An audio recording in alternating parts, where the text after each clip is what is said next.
Hello everybody and welcome back to our channel, and more specifically welcome back to another British Touring Car video for the 2023 season. With me is my good friend Ben. Say hello. Hello. And this is basically going to be just a quick overview, a quick summary, and a few of our thoughts regarding the mid-season as we are now at it after the Oulton Park race weekend that we had back in June.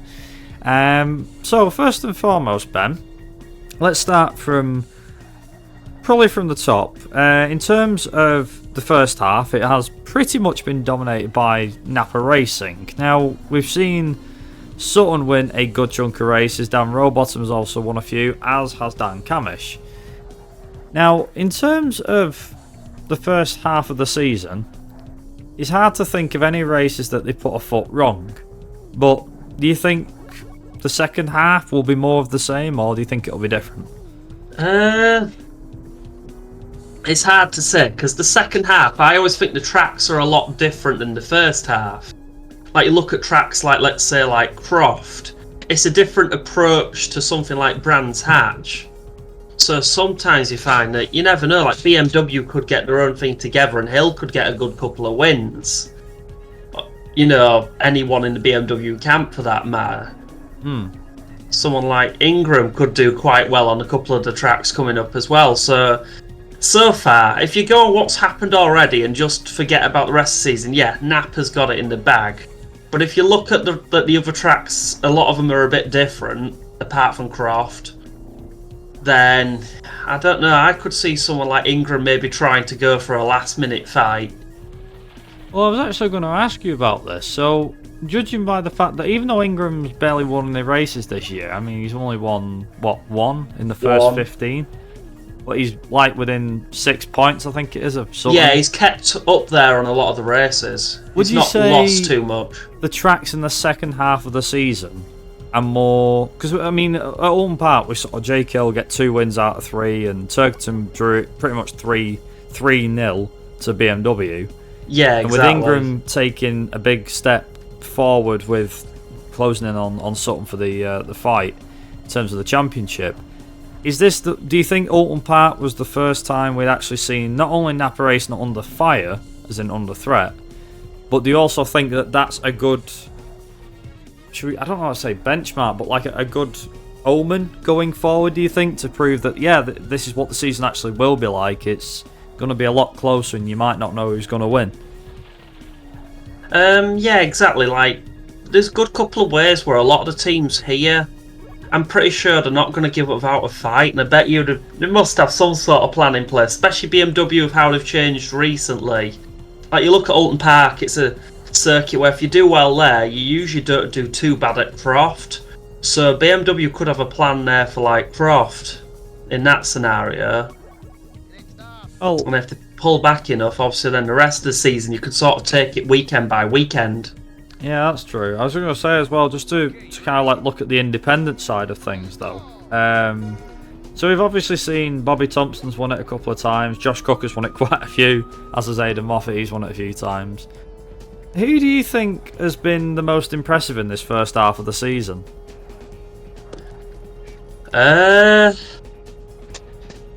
So we're talking independents here. We're not talking like, the main drivers.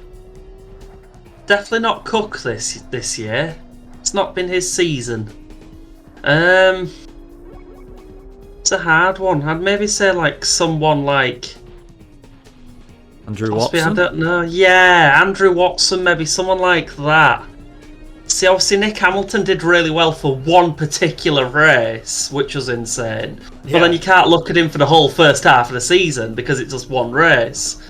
So yeah, I probably would say Watson. He's still someone to be celebrated though, isn't he, really?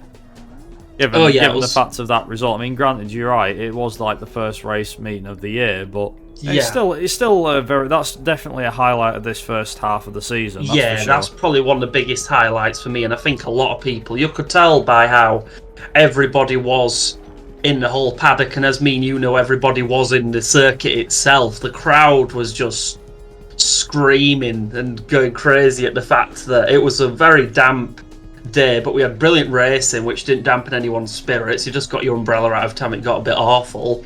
And then all of a sudden, Nick Hamilton just goes for a match to hold it through well enough to, like, I think it was 7th he got in the end, but he got given 6th, didn't he? Yeah, I think Watson got thrown out or something like that. Yeah, it was something along them lines. Like, it's probably the paint roller of doom that beat his car up or something. Yeah, that's very true. So yeah, I'd say Watson, really. Yeah. But it's been obviously a good couple of standout independents this season. We've had quite good independent showing this season so far. Well, in terms of... So we talked about drivers overall, like, for the first half of the season and independents and things like that. Has there been, in your book, any severe disappointments, though? Has there been one particular driver or one team that has disappointed you? Because I can think of one. But I'd rather let you go first on this. I won't say disappointed me, but disappointed people in a big view is like Josh Cook. Where the hell is Josh Cook?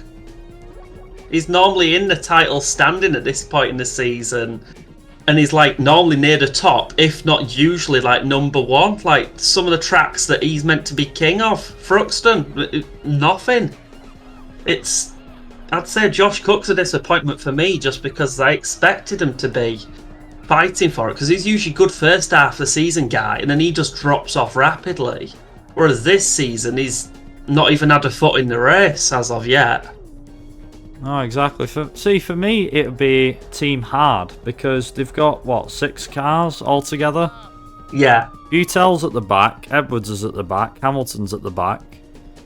And then the other 3, you've got Patterson, Lloyd, and I'm missing one. Who's the other one? Is it Butel? Or did I already say Butel? I think you said him. Have you not? Missing I don't know. Either way... Oh, Bobby Thompson. Duh. Thompson, yeah. Bobby Thompson. Why'd you forget him? He's a good lad. I think apart from Bobby Thompson's heroics at Brands Hatch, and he did well at the last race at Donington as well, I can't really forget that one. Apart from that, Team Hard has been absolutely nowhere. I mean, granted, last year they were pretty much, again, at the back anyway, but for me, it's a team that, with the amount of cars on the grid, it seems bad. I mean, Napa's got 3 cars, they're right up there. I get it, competition changes year in, year out. BMW's got 4 cars, and near enough all of them are competitive. As I said, they've all done something somewhere. Up and down, that sort of thing. But then you've got Team Hard, which to me just sticks out like a sore thumb. It just doesn't. It's not quite there. It's not there. And in my aspect, I kind of feel bad for people like Jade and Bobby in a way, like for being in a team like that which isn't performing. Exactly. I mean, we do know one thing, don't we? They're standout drivers who could do quite well, and clearly the team's not there. Yeah, I mean, we do know at the start of the year that they actually had trouble getting the car out, like it was built on time, because I remember there was that problem at Donington, weren't there, with Jade's car? Yeah, they've had a lot of issues with Jade's car, especially. I think it got built like literally last minute. Yeah. Which is how she basically got the drive literally the day of when you're supposed to have like, I think it was the last ever day you could put your thing in, want it for the season. Yeah, exactly. Bit of a mad one, really, but so we've briefly covered the first half of the season. The second half of the season's coming up. We're kicking it off at Croft in a couple of weeks' time. Then we go up to Knockhill, then it's Donington, then it's Silverstone, and then finally Brands Hatch GP. Given the variety in circuits like you mentioned before, who would you say is got a bit? I mean, obviously I know Sutton's at the head of the table with Ingram not far behind, but do you reckon there's going to be any surprises from anybody in particular the last set of races? I'd like to see Chilton do something interesting, to be honest, this year. I don't know, I'd like to see like something happen, maybe at Donington Park GP. It's a circuit what we haven't been in a long time. I think it's like 20 years or something daft. And I'd like to see like something interesting happen with Chilton if it could. Like a race win if possible again, or like getting the top 3. See, for me, I think it'd be.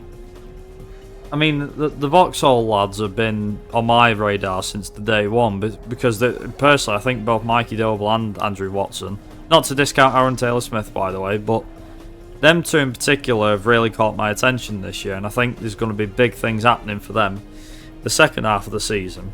But one person that I briefly mentioned before, but didn't actually speak much about him, is Dan Lloyd. Now, he's not had a great season. He's even admitted that it's not been his year with a new team. But given he went well at Croft, there could be a chance of a nice surprise for him at Croft. Potentially. We're not saying that he definitely will be, but given how his form was last year, and I think he might be able to finally get a rein on that car. I mean, one of the things that I'm looking forward to is Knockhill, because Knockhill's a short circuit. We saw the Hill versus Sutton fight last year. I think it was Turkington versus Sutton the year before that. That's what I mean. Knockhill's a different. It's a different track for me. Like Knockhill for me, usually, however the championship sort of looks at Knockhill, at that point you've usually got your top 4, maybe 5 people who are in the stand, and that'll be sort of where your season will run. But this year, the one thing for me is the GP for Donington. I don't know, I could see something interesting maybe happening that weekend. Yeah, potentially. I mean, there is the other team we haven't really mentioned yet is Toyota, because they've been a bit... I mean, let's be fair, Toyota's pretty much in the midfield, if there was one. Yeah. And they're not up there, but they're not trouncing at the back. They're just smack bang in the middle. Good drivers, though. Yeah, they've got some good drivers. I'm just hoping for them that, I think even they'll probably agree with me on this, is that we finally might be able to see Ricky Collard actually get on the podium and not get it taken off him. Yeah, I'd like that. And I'd like to see Gamble get a podium, personally, in the second half, because he did really well last year in the BMW, and he won at Knockhill, the final race of the weekend, and I mean, Butcher, then again, Butcher's a talent amongst himself. I mean, Butcher can just nice do to see him on podium as well. I'd like to see him win at Knockhill, out of all places. That'd be Knockhill. nice. I know he's That'd be a big past. crowd if that happened. It would be a big. He has done it in the reaction. past. When he drove for Motorbase, he did do it in the past. But I think winning with Toyota, again, it'll mean a lot for him because he's Scottish anyway. But I think overall, I mean, who knows? Either that or Silverstone, because he tends to go quite well there, doesn't he? Yes. So who knows? But I think overall then, with the second half of the season, would you say there's a lot more excitement than there was in the first half? You reckon? Potentially. I mean, obviously, I keep bringing it up. You got the GP circuit for Donington Park. Knockhill's always a good laugh. Love Knockhill. Knockhill's like probably one of my favourite ones to watch that weekend. You want to try and watch everything from that weekend just because anything can happen, especially with the conditions. The weather can change in a flash, with it being Scotland. Silverstone, you never know, could be interesting. I think BMW could... Yeah, I think BMW could have a good time at Silverstone this year. Silverstone was insanely good last year. Like, normally I'll yawn through Silverstone. It's not the best one for me. But last year I was glued. So, you never know. And then obviously Brands Hatch GP is always a fight just because it's... Usually the championship is left till the last race, which we love, or the second to last race, which we love. And yeah, that's just insane as itself. So basically, from Knockhill, it's going to be interesting, and Croft is just good just because it's a nice circuit. So the second half, hopefully, should be more interesting and fun than the first half, which I enjoyed a lot anyway.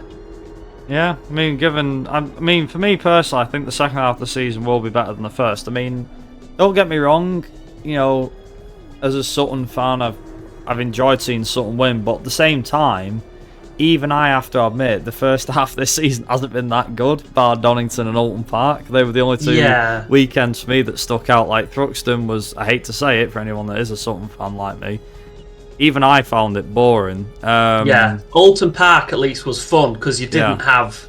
It wasn't. It was a bit like when Schumacher used to win in an F1. When you saw him winning all the time, it was a bit like, it's great, it's Ferrari and it's him, but you want to see someone else get the foot up there.